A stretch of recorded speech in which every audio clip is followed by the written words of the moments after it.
Good morning, friends. Welcome back. Hope you all have been enjoying the lectures. And today we are going to continue thrombosis part 2.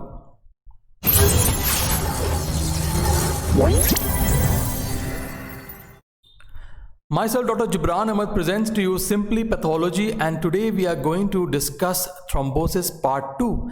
In our previous lecture, as you will recall, we had read about the virtuous triad, and we had also read about the causes and the components of the virtuous triad, namely comprising of the three main parts, that is endothelial injury, abnormal blood flow, and hypercoagulability of the blood. So we had discussed in details all these three factors.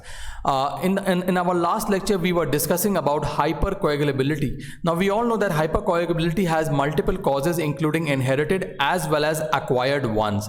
Now in today's lecture, we are going to see the two important acquired causes of hypercoagulability. So let us see. So among the acquired thrombophilic states, there are two important causes. One is the HIT syndrome, called as heparin-induced thrombocytopenia, and another one is APLA syndrome, that is antiphospholipid antibody syndrome. So first we are going to start with the HIT syndrome. Now, HIT syndrome is basically a life-threatening and potentially serious disorder following the administration of unfractionated heparin. So if you have read pharmacology, you will recall that there are two important kinds of heparin. One is unfractionated and another one is a low molecular weight heparin. So whatever be the cause, this is more common with unfractionated heparin. Now before we go into the pathogenesis and the details of the HIT syndrome, we will just see the basic pathogenesis that occurs in HIT syndrome. So basically, when are we administering heparin? See, heparin is an anticoagulant. So it will prevent any kind of clotting. It's an anticoagulant. So whenever a patient is clotting inside the body, so we will give heparin. So once we are giving heparin, there are certain side effects of heparin. So let us see. So whenever we are giving heparin, this heparin can go and combine with a factor called as a platelet factor number 4, and once the heparin platelet factor 4 complex is formed, it is going to stimulate the production of certain antibodies, okay, and these antibodies are going to stimulate the platelets and will lead to platelet activation. Also in our body, there are certain heparin like molecule, and that is going to combine with platelet factor 4 like protein. Now this complex, okay, of heparin like molecule and platelet factor 4 like protein is going to combine with the with antibody. Actually it is going to induce the formation of antibody with which it is going to combine, and then it is going to stimulate the endothelial cell, or in other words can lead to endothelial activation. So heparin-induced thrombocytopenia. So HIT syndrome, it occurs because of intake of unfractionated heparin, as we have discussed. Its incidence is quite less with low molecular weight heparin. Now there are two basic types of HIT syndrome. We are having a type 1 HIT and we are having type 2 HIT syndrome. In type 1 HIT is much more common as compared to type 2, and it occurs rapidly after onset of therapy. It is of little clinical importance, meaning that it is not that dangerous, and we can continue the use of heparin in case of type 1 heparin-induced thrombocytopenia. Whereas the type 2 HIT is far less common and it occurs 5 to 14 days after the onset of therapy. It is quite life-threatening and you have to stop the heparin immediately, and you have to use some other non-heparin anticoagulant, okay? Now you will have to remember one thing, that low molecular weight heparin cannot completely eliminate the risk of HIT once the type 2 HIT has developed, okay? So the first thing is that to prevent the incidence of HIT, we should use low molecular heparin, and once type 2 HIT has already occurred, you cannot continue any form of heparin. You have to go for a non-heparin anticoagulant, for example warfarin, for example hirudin, okay? Now let us look at the pathogenesis of HIT type 2.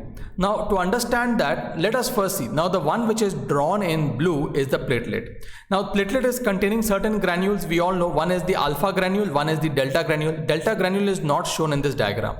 Now within the alpha granule, as you will recall, we are having platelet factor number 4 called as PF4, and also on the surface of platelet we are having a receptor that is called as the FC receptor.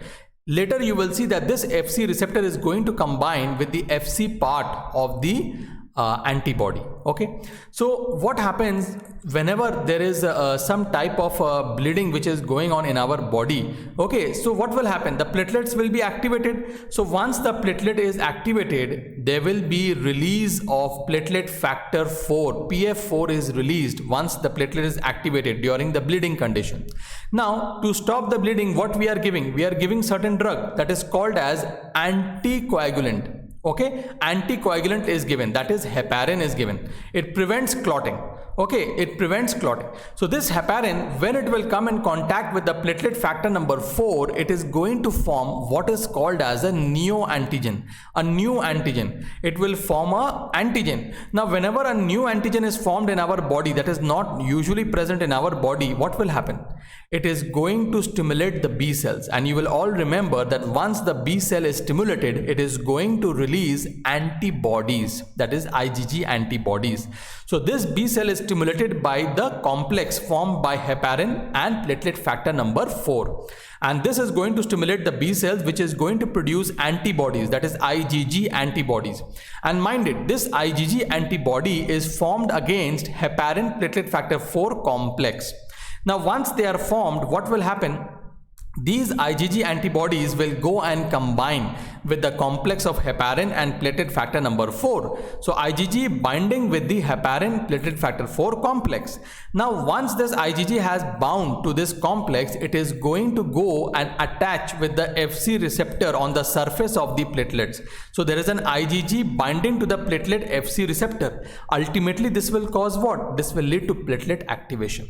So as we have initially seen, what all can occur? So as the IgG is going to bind to the platelet Fc receptor, there can be two things. One, there will be the platelet removal by the splenic macrophages leading to thrombocytopenia. And the second thing which can happen, it can cause further platelet activation, causing further aggregation and ultimately leading to thrombosis.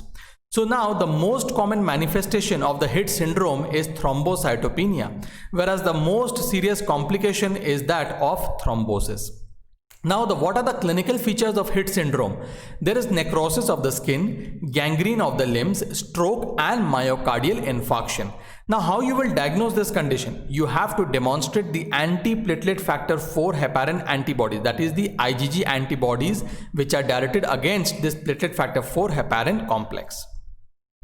Now the second important syndrome, okay, that is seen in hypercoagulability is APLA syndrome, that is antiphospholipid antibody syndrome.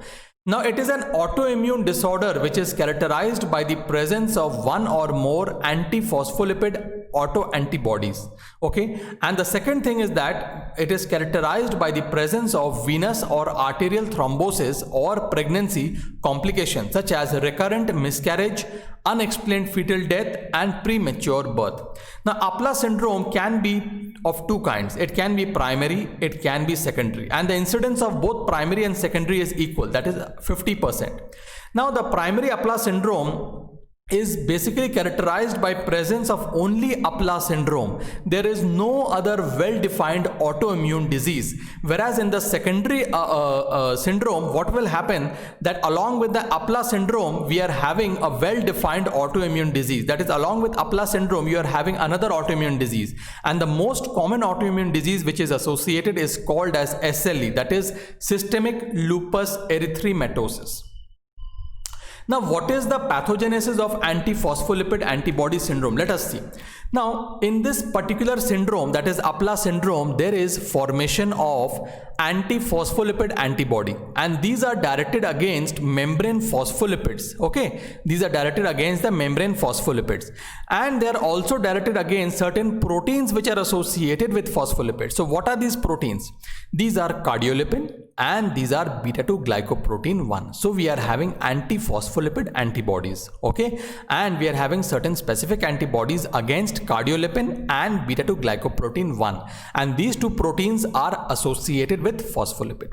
Now something more about beta-2 glycoprotein 1, they are having a very strong affinity for the phospholipids present on the surface of the endothelial cells, monocytes, platelets, thrombin and trophoblast. Now these anti-beta 2 glycoprotein 1 antibodies, okay, these are formed against this beta 2 glycoprotein 1, and once they will combine with, and these beta 2 glycoprotein 1 are present on the surface of endothelial cells, platelets and monocytes. So once these antibodies, that is anti-beta 2 glycoprotein 1 antibody is going to combine with the beta 2 glycoprotein, it will lead to the activation of the endothelial cells, platelets and the monocytes, which will ultimately lead to a prothrombotic and a procoagulant state, a pro-inflammatory state, which is characterized by an increased expression of adhesion molecules on the surface of the endothelium. Plus it is going to lead to complement activation, plus there will be inhibition of fibrinolysis. This will lead to a prothrombotic state. Also there will be inhibition of protein C, protein S anticoagulant system, which normally inhibits factor number 5 and 8. So all these factors combined is going to create a prothrombotic and a pro-inflammatory state. Now the factors which are relating to the pregnancy loss. So it has been found, it has been studied according to the latest Robbins 10th edition, the fetal loss does not appear to be caused by thrombosis. Rather, it seems to stem or caused from antibody mediated interference with the growth and differentiation of trophoblast, leading to the failure of placentation. So this is the most important cause of pregnancy loss in case of Apla syndrome. Yes.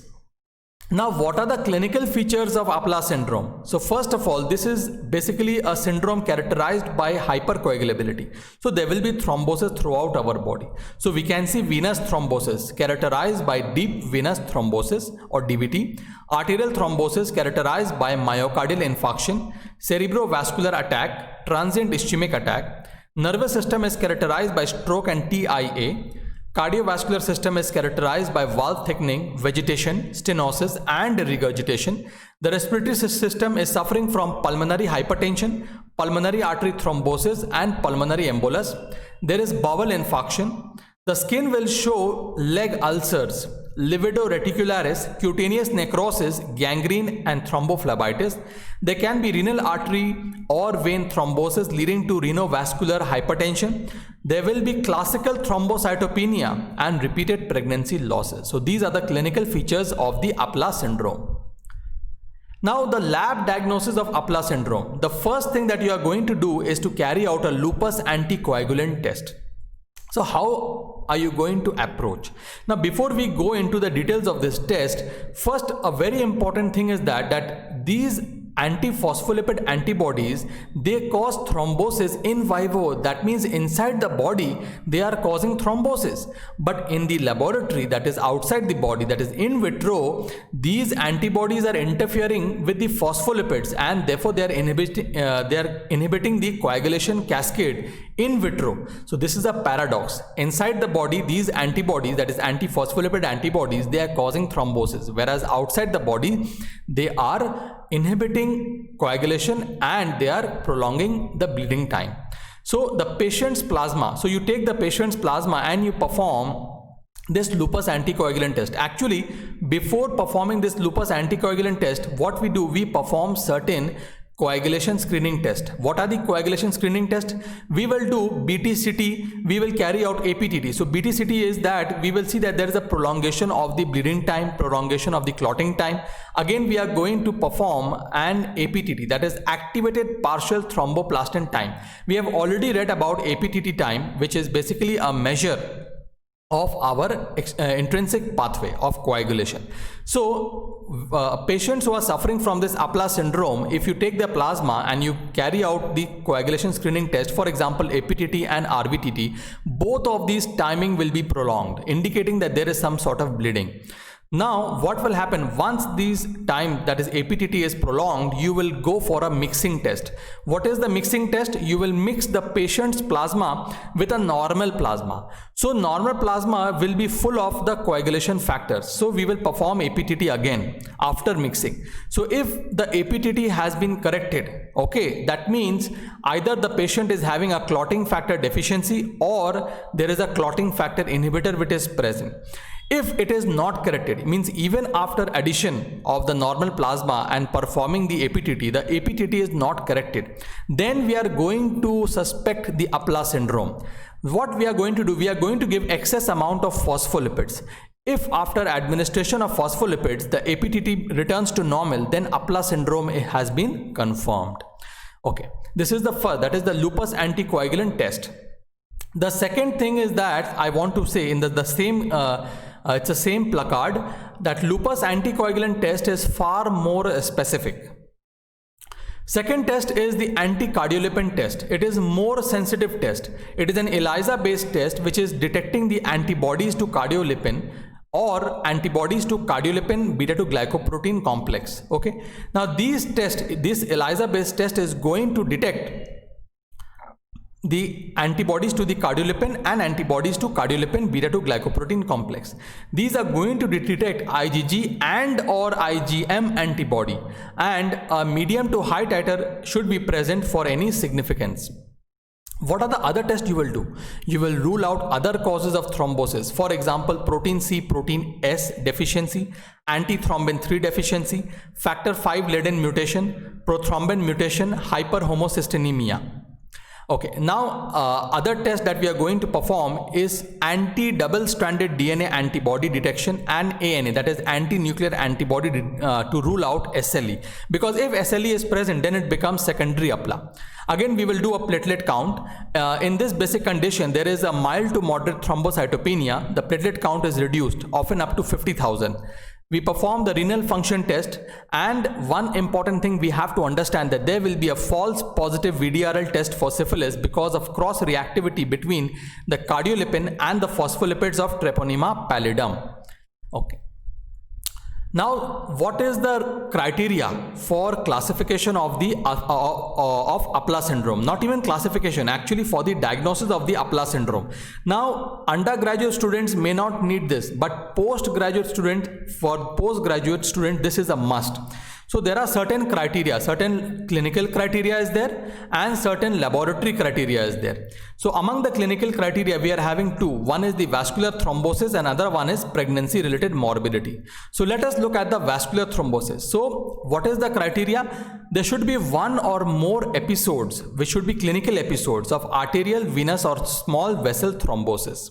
Now, pregnancy morbidity means what? There should be one or more unexplained death of a morphologically normal fetus at or beyond 10th week of gestation.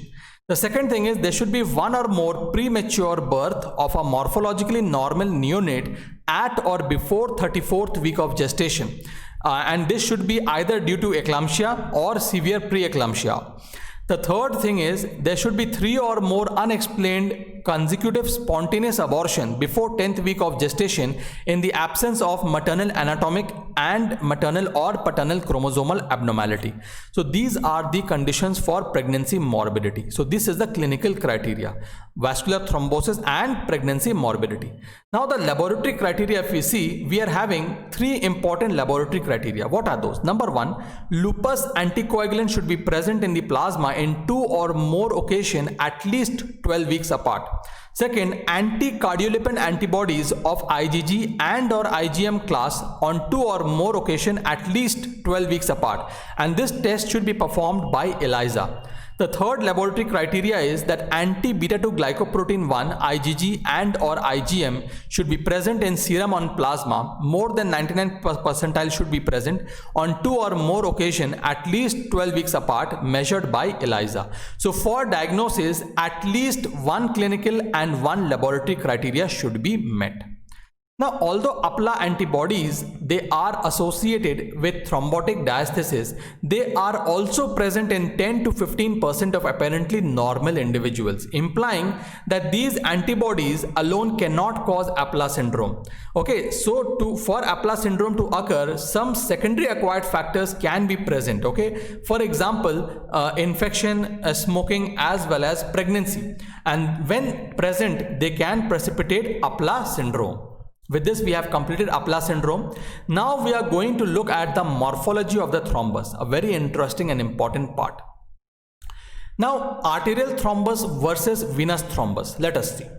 So, arterial thrombus versus the venous thrombus. So they are beginning, arterial thrombus, they begin at the site of turbulence or endothelial injury, whereas a venous thrombus, they are beginning at the site of stasis. They tend to grow retrograde against the blood flow, okay, that is towards the heart, whereas the venous thrombus, they tend to grow anterograde, that is they grow along the blood flow. Again, it is growing towards the heart. So both arterial as well as the venous thrombus is going to grow towards the heart. Now arterial thrombus, they are frequently occlusive and most commonly in descending order they occur in the coronary artery, cerebral artery, femoral artery, whereas the venous thrombus, they invariably they are occlusive thrombus and they form long luminal cast. Now the arterial thrombus, they are rich in the red cells, platelets, fibrin as well as leukocytes, whereas since the venous thrombus, they are formed in sluggish venous circulation, they are rich in their RBCs and they have few platelets. Therefore they are called as red thrombus or stasis thrombus or red thrombi.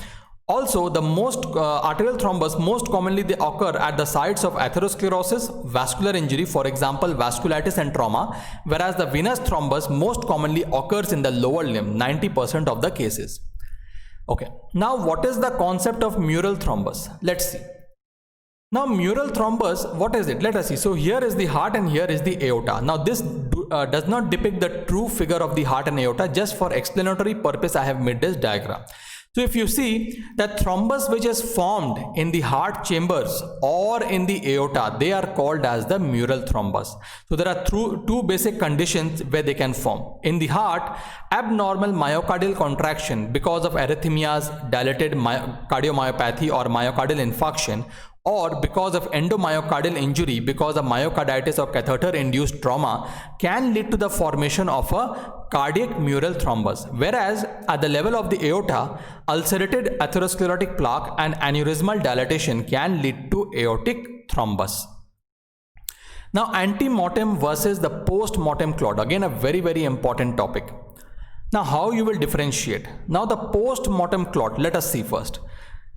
Versus the ante-mortem clot. So when we look at the post-mortem clot, they have a division. On the lower portion, they are having a dark red dependent portion where the red cells have settled by gravity. So the lower portion of the post-mortem clot will be reddish, whereas the upper portion is yellowish chicken fat appearance because the upper portion contains fat, and overall the post-mortem clot is more gelatinous.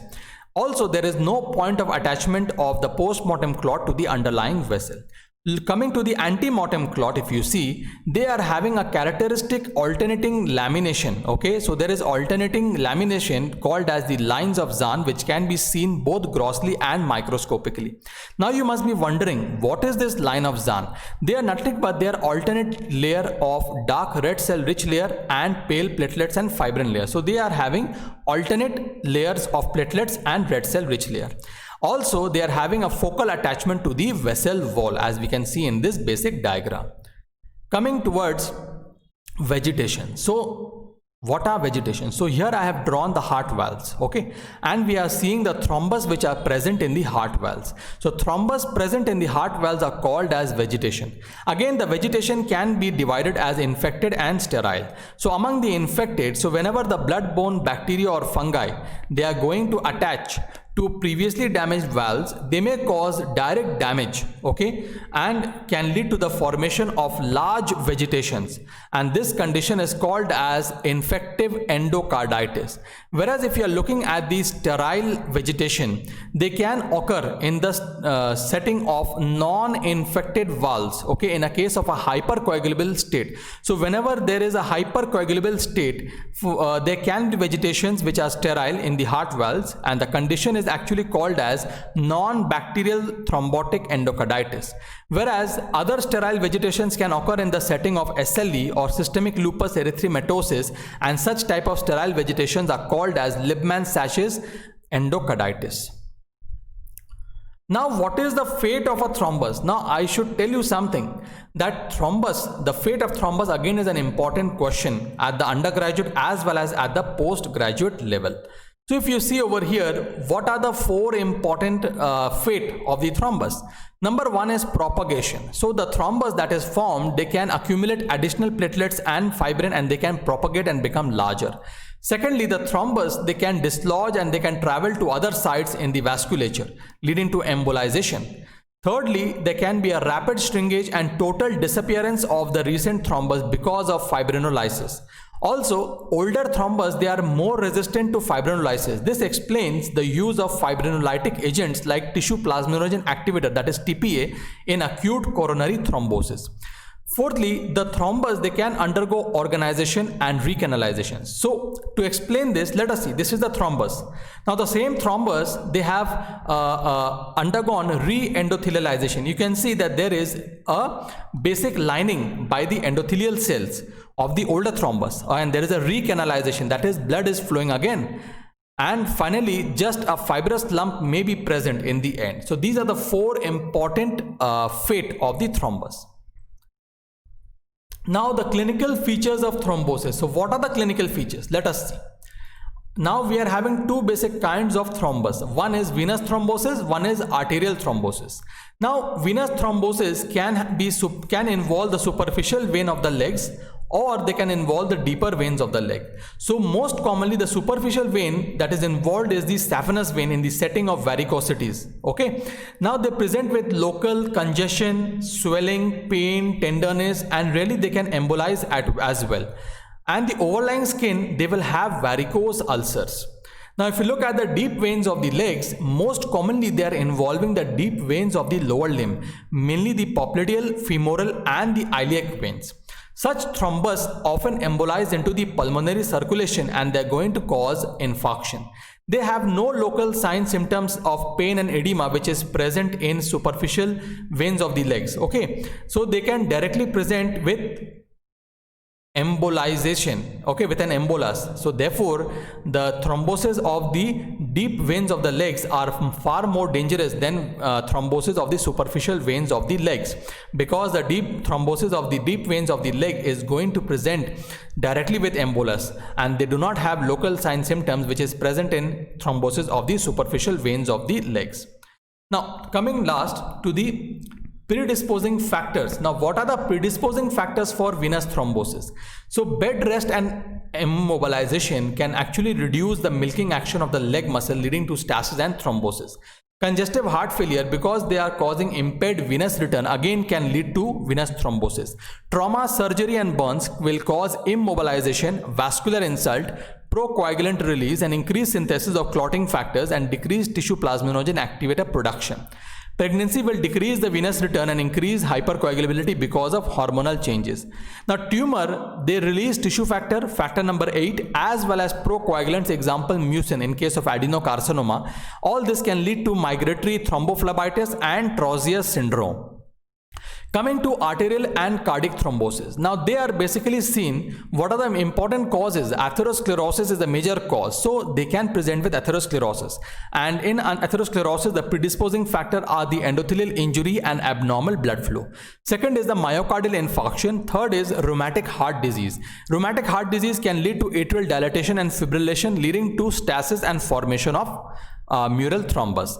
So with this, we have ended thrombosis. Thank you very much for watching this lecture. I hope you have understood. Please stay tuned, please subscribe, and please do share this video as much as possible. Thank you very much. Stay tuned for